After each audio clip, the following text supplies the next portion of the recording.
Muddy people, welcome back. I'm Nat at Mud Magic. Thank you for joining us again for another Freddie Mercury Kiln unload. So I've put this one on today because I want to get a bisque on because we're going to do another live in a week's time. So I haven't put the link up yet, but I'll put it up soon when we work out when we want to do it. So hi Trace. Hello. She's remote again, but she will be here for the live next weekend. We've got a big weekend. We've got markets, we've got a live band, we've got a the thing of when I cut my hand, the actual clay coil building class, which is after my live, which is when I did it last time. So he's hoping I don't do it again this week. No, not allowed. No, not allowed. Not allowed. So I had one thank you. I had 2 bits of homework, but one thank you to Renee. She bought me 3 coffees. Thank you so much. It's so lovely. So that's all going towards now. I'm trying to save up and buy some big top back bats. I've got the little ones you would have seen me do the review, but I want some big ones so I could do my flop bowls. And as I said in that video, once I can afford to buy some of the big bats, I am going to do a big flop bowl on video for you. Oh, which reminds me. Oh, wait, other bit of homework first. TJ's Clay Creations. If you don't know who that is, you're in big trouble because that's Trace. She's got her first video out. She will be doing a lot more content once she gets back throwing. I'll make sure of it. But she's at 95 subscribers already. You guys rock. So the reason I'm bringing it up is that I am here to ask 5 little people watching this to please click on her. She always comments on my videos, so make sure she comments on this one. Click on her name if you can't find her. I think that works and it should bring it up, but it's TJ's with an S Clay Creations. And yes, support our beautiful Trace. So what I got excited about just that very minute, I've actually done a video or a whole compilation of videos that I'm going to splice together. My first ever time from a piece of mud right through to a carved Nautilus bowl and a carved fruit bowl. Well, they're both in here. So I haven't put the video up yet because I'm going to splice it all, including the end result of them 5, because there's nothing worse than when you watch a video and you get all excited, you watch it right through and they don't show the end result.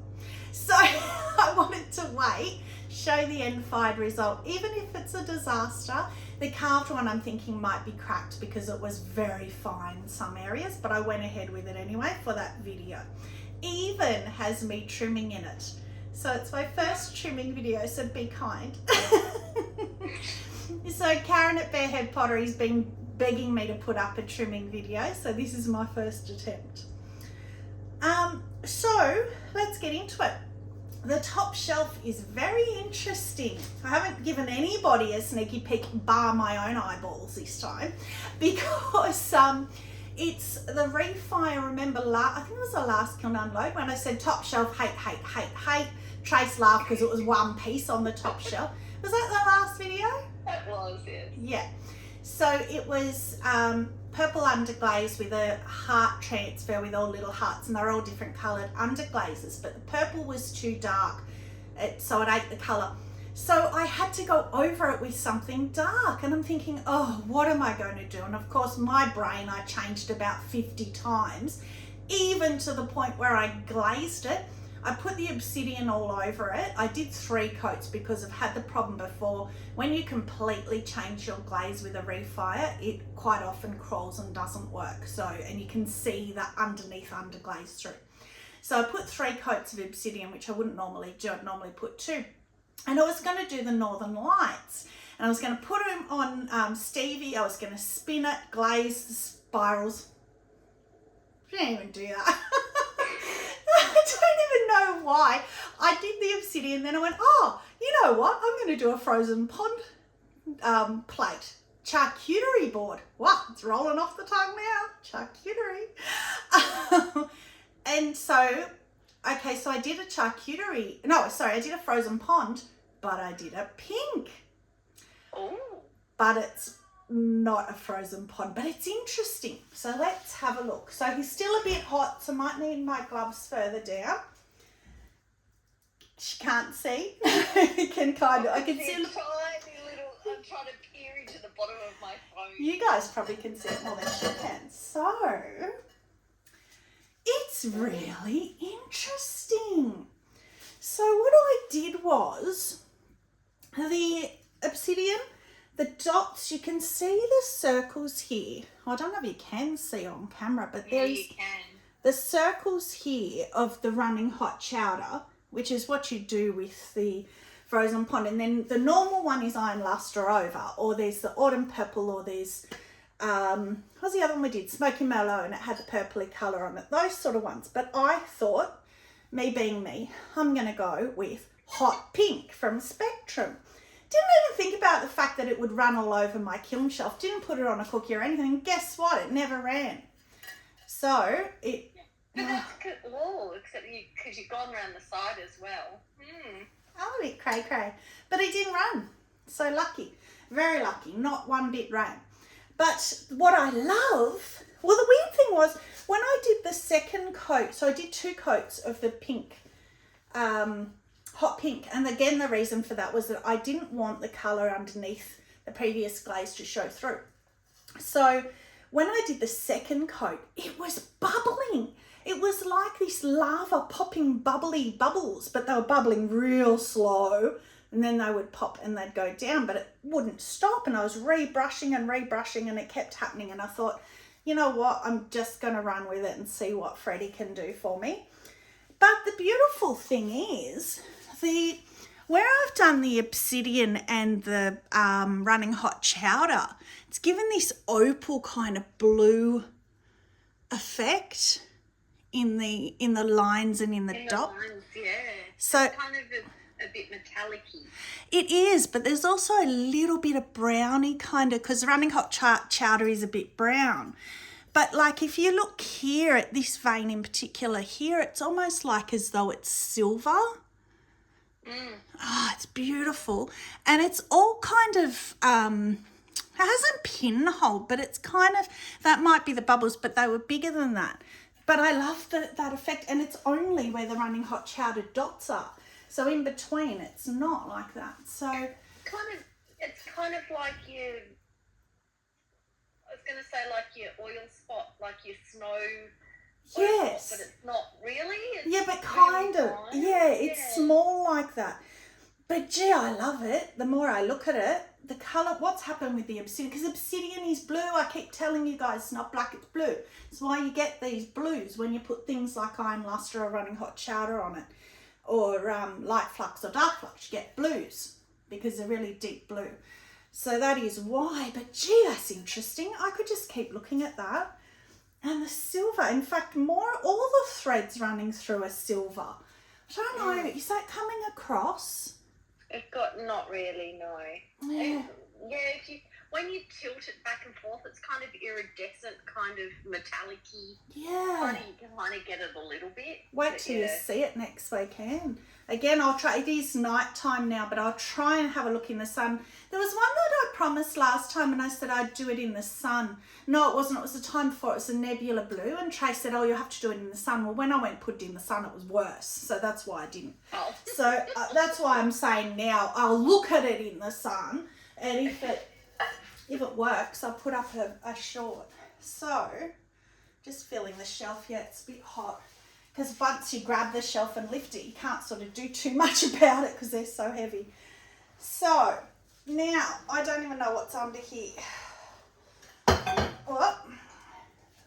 Oh, pretty. So this is again, I did this one. I did a while ago. I did a kiln unload, and I did an ombre effect of a bowl shape that was one of the slip cast bowls that I bought, and I did all the bright ombre colours. Well, I did a plate at the same time, and on that one I did all the ombres, and then I put blue butterflies over the top of the ombre colours, so the butterflies are all coloured in. Well, this time, oh, that's a 6. That's a definite 6. Gone. Dead 6. Nice. Okay. I did the ombre first.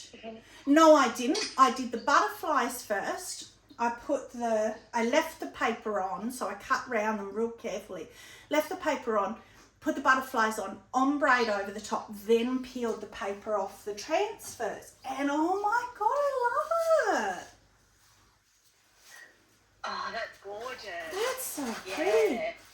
So the only thing is that the green has done that same, almost like that oil spotty, kind of bubbly, the dark, if you look at the dark green. Oh, that's like what happens when we mix the blue sometimes. Well, yeah, it's not as bad though, and it's not scratchy like the blue goes scratchy, so it's okay. I'm happy to keep it like that because it kind of gives it a textural effect, and it's satin because of the clear, so I'm okay with it. Look at the butterflies. They're so pretty. Sandbow transfers. So yeah, I'm really happy with that actually. That's really effective. Very eye-catching, the butterflies. Yeah, and the ombre's done really well. Yeah, I've been really working on that with Paula McCoy's help, Colours for Earth, of really blending with water. When you're done, you get water on your brush and you blend them. And that's, actually that's not under glazes. Did I say that? No, that's all the celadons. So that is, I think, Downpour and Deep Sea, one or the other. Deep Sea, probably Downpour. Rainforest, Jade, Succulent, Tangelo, and Marigold. How good that I got all them out of my head. Shocked. Yes, so they are great because... And then I put mixing clear over the whole lot because I wanted the butterflies to be glossy. So you can put mixing clear over celadons. It's what it's made for. That's its purpose. Oh, I think this might be one of the bowls. Oh, I'm scared. It is. Oh, wow. This is the Nautilus bowl. Yay. I was about to say, will she make us wait? How good is that? That's weird. So that's all kind of crawled, but hasn't. That's just lagoon. But that was a refire. So I had already blown bubbles on it, fired it with clear over it. Couldn't do bubbles again because I would have just run off the clear. So I did lagoon. But look at the oceany, because it's kind of like... Yeah, it's light coming through the ocean. Yes, and look at inside, even more inside's like, and it's not good because it's crawled. I'll have to feel it with my hands as to whether it, oh, see, it feels straight, it feels smooth, it's almost like it's underneath has crawled. It's really weird. But how good does that look? It looks really good. With a jellyfish. It looks good. Looks like the ocean. And that one's done exactly the same thing. So it's obviously reaction of the clear and then the lagoon. But that's perfect. I would have been happy to do that. I'll say I did it on purpose. Yeah, I just have to really have a good feel of it because I don't want it to be not food safe if it's actually broken through to the clay. But I don't think it has. So I can put them up there. Oh, I love that. I love the colour. It's like blues and greens even though I only used lagoon. Wow. 5 and a bit. So I think that other shelf above was a 6 because I only had the tiny little one, shelf above it. Maybe? I don't know. I don't know. To be honest, I don't know. So this is the lid. Oh, it's fine now. So remember last time it was all scratchy? So again, the bee got me. Again, I thought it was a spider. I don't learn. I just put a coat or 2 coats or something of brushing clear over it, and because I put dipping clear and it was really rough, and that's nice now. You're gonna have people every time they take the lid off to get the honey out having that same reaction. I know. Or picking it up at markets. Picking it up at the markets and dropping it. Yeah. All right, here it comes. It's gorgeous. Look at that. Oh, wow. Wow. Oh. And I've done that again. So beautiful. With the plum poppy fields. So that's so gorgeous. Don't know if you guys remember my promise. I said, oh, how good would that look on a Nautilus bowl, which is what this is. I will do it. So I did it because I said I would. And oh, that's divine. Yeah, I love that. Weeping plum up to the holes, poppy fields to the top. I just love how the poppy fields breaks around all the holes though. Like you get the dribbles and stuff. Yeah, I just thought it wasn't. It was weeping plum all over because I went in the holes with the brush with the weeping plum, but I didn't with the poppy fields because poppy fields, all the jungle gems run so much that I knew it wouldn't be a problem. But yeah, look at how they've dripped and run and dribbled on the holes like Trace is saying. Wow, look at this run here. Oh, I love, and look inside where the weeping plum's broken. Well, it's the Nautilus shell, but this was not the best of carvings for a Nautilus shell, but it's still a beautiful carving. So I probably shouldn't call it that, just a carved bowl. Wow. That's it kind of looks like the middle part of a sunflower. Yeah. So if you want to see how I did it, I'm going to put the video up tonight if it'll load. But I also did, like, where I carved through, it nearly went through. You can see the bobbles there on the bottom here. Oh, wow. I didn't realise how thin the clay was and it nearly went through, which is good because it's always, mine's always so heavy at the bottom and that's nicely weighted. Wow. So, Sarah Walton and Lisa Finkel, poppy fields, don't we love it? Okay. So the next... For me, who I really am not a pink person, I appreciate pinks and stuff, but I can't believe how much I love poppy fields. I think because it's more of a dusty pink and it's got the black in it. And it's got a bit of orange breaks it up. Yeah. So I just love it. The next shelf is the carved bowl. This is what I'm nervous about. Ew, ugly. Oh well. I got a good one and I got an ugly one. Yuck. So that's nice and shiny now too. So just the yellow was really scratchy. So that's nice now. That's so cute. It's a good size, much smaller for honey. So yeah, cute. Okay, this one's weird. I don't know what I was making.